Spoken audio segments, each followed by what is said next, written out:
नमस्कार. आपण आज चुरम्याचे मोदक बनवले. मी 2 कप पीठ घेतलं. 1 वाटी रवा, 1 वाटी बेसन पीठ,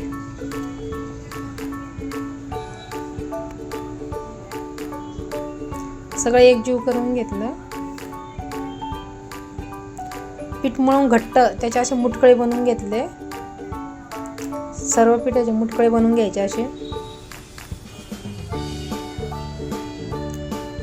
कढईमध्ये तेल टाकलं आणि लाल लाल होईपर्यंत परतून घ्यायचे. एकदम लालसर परतून घेतले का सर्व तळून घ्यायचे आणि बारीक असे करून आणि मिक्सरमधून बारीक फिरून घ्यायचे. रव्यासारखं करून घ्यायचे एकदम बारीक. हे असं सर्व बारीक करून घ्यायचे. आपण सर्व बारीक करून घेतलं. एक कढईमध्ये तूप टाकलं मी 1 वाटी. त्याच्यात गूळ टाकलं. 300 ग्रॅम गूळ येते. गोड तुमच्या हिशोबाने करू शकता तुम्ही, तुम्हाला किती गोड पाहिजे. असं गूळ पूर्ण पातळ झालं का असं वरती बघायचं वर करून की किती पातळ झालं म्हणून. नंतर मी थोडं खोबरं टाकलं. ड्रायफ्रूट खसखस टाकली 2 चमचे. नंतर ड्रायफ्रूट टाकायचे आपल्याला. ड्रायफ्रूट टाकून झाल्यानंतर एकदम व्यवस्थित परतून घ्यायचं.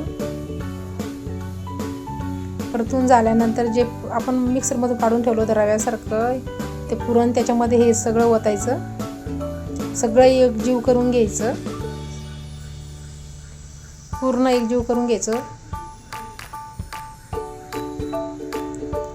5-10 मिनिटं थंड होईपर्यंत थांबायचं. थंड झालं की नंतरच आपण मोदक बांधणार आहे.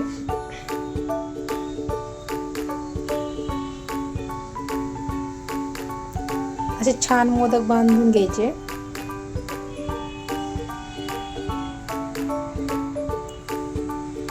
एकदम छान, खायला पण चविष्ट लागतात. तुम्ही पण नक्की करून बघा आणि माझ्या चॅनलला फॉलो आणि शेअर नक्की करा मैत्रिणींनो.